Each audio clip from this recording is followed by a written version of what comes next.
Lee and Pat talked about and defined for you servant leadership. And I would say to you that servant leadership is a decision that an individual gets to make.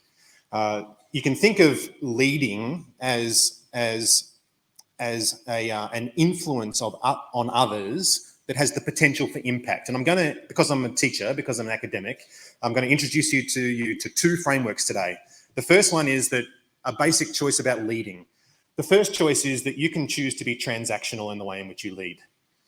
You can choose to perceive as though you know the best way for things to be done and for you to instruct others on how that task is to be done, and then to monitor their adherence to those instructions. And there are benefits to that type of leadership. Think of the fire drill that happened on Friday down in the junior school, perhaps? Junior school only. Maybe, did it go in the senior school? No, just junior school. You've all been through a fire drill. Do we want students making up their own decisions on how to deal with a fire? No, we don't. We want compliance to best practice. And so when we're leading and influencing for impact on others around where we want compliance to best practice, transactional leadership is good. It dictates the best way for things to be done.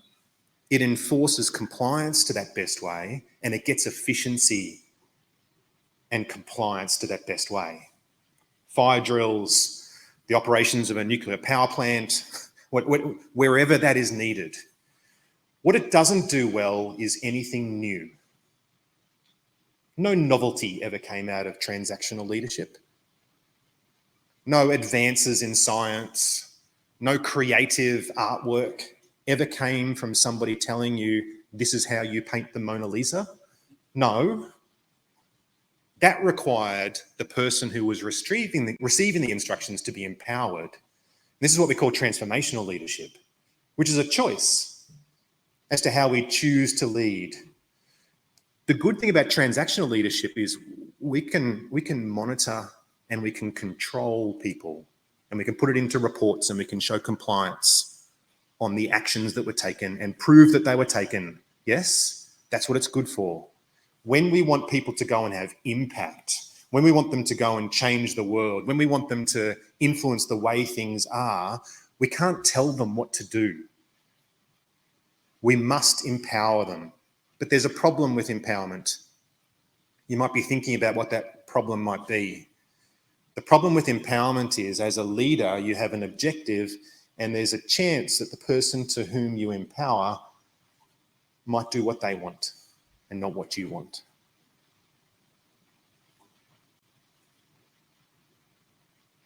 So how do you control in an empowered leadership relationship? How do you control? How do you ensure that the goal is attained?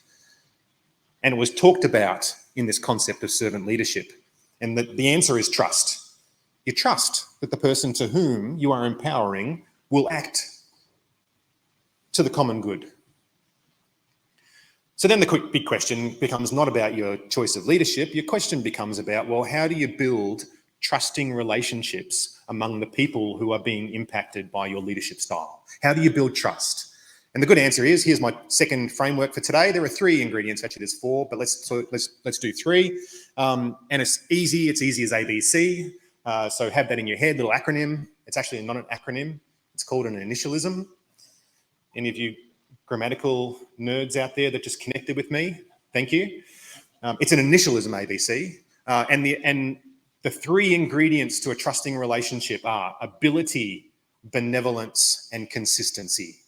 Ability, benevolence, and consistency. Let me give you some examples. So the Year 11s, quick show, where are you? Yep.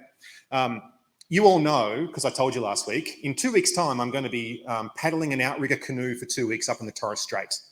I'm going on a bit of an adventure. I don't actually know what we're doing, but the man who's leading that adventure is a man called Ben Southall, and I trust Ben.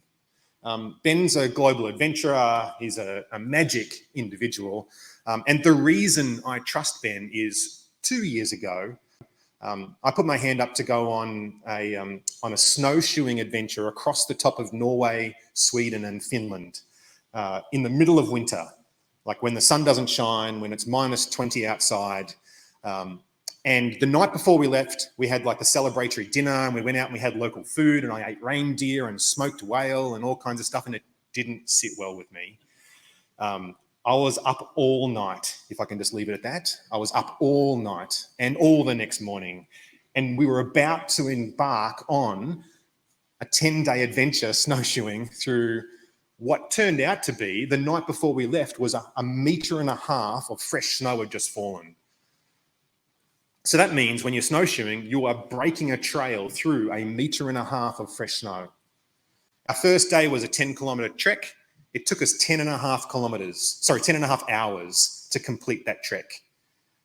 And I was like wasted. I was literally just putting a foot in front of the other, in front of the other, in front of the other. And we got to about hour number 6, and Ben called it, and we set up our emergency tents, and we got inside and we had some food. And all of us thought, we can't be far from it. And he was like, we're only halfway. And for the last 3 hours of that trek, Ben was out front breaking the trail. Everyone else was broken, like properly broken. And Ben was out the front breaking the trail through a metre and a half of fresh snow for the last 3 hours of that day. I still get goosebumps of that feat of his ability to complete when the chips were down and we needed to get to the cabin. Like, we properly needed to get to the cabin. -20, you don't survive long in -20. We needed the cabin, we needed the fire. Ability. There's one. In order to have a trusting relationship, you have to trust the ability of the person for whom you are trusting to do something. Second, benevolence. What is benevolence? Benevolence is belief that another person has your best interests at heart.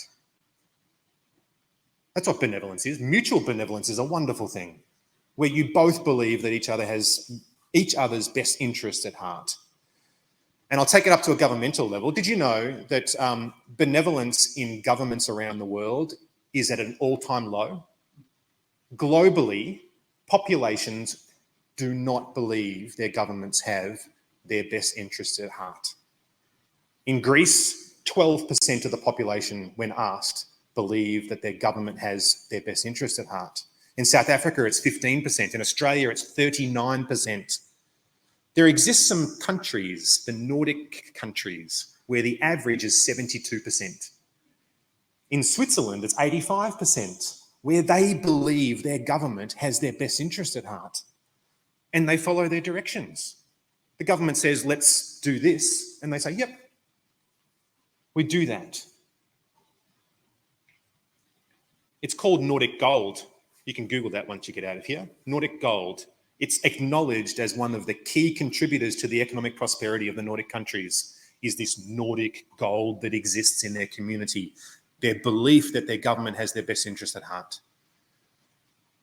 Ability, benevolence, consistency. Trust is built over time.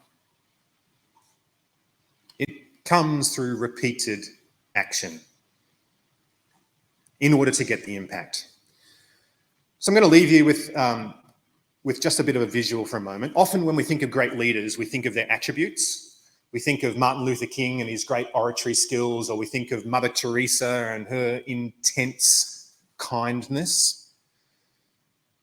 But it's not the attributes of a leader that drive the success and the outcomes of a leader. It's their actions and the results of those actions.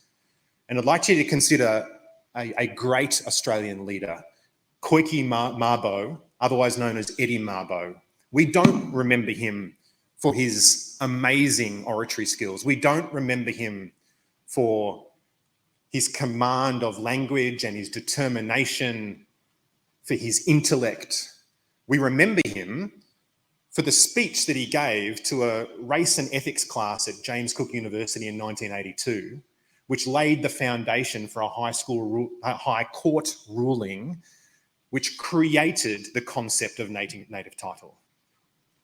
That was Koiki Mabo's impact. His impact was the result of his actions that he took. So for those who get formal leadership positions this morning, I encourage you to think about your choices about how you lead, and the actions that you take to reinforce the eventual outcomes of that leadership.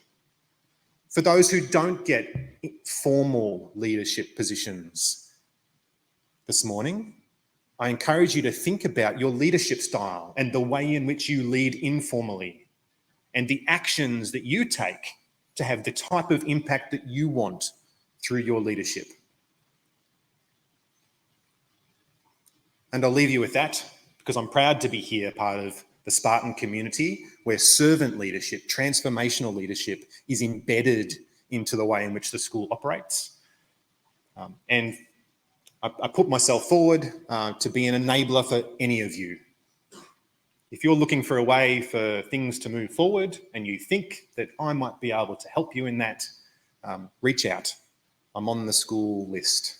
And my name, I almost guarantee there's not another Baden U'Ren in the world. Like globally, I think I'm the only one. So if you want to find me, you can. I'll leave you with that. Thank you.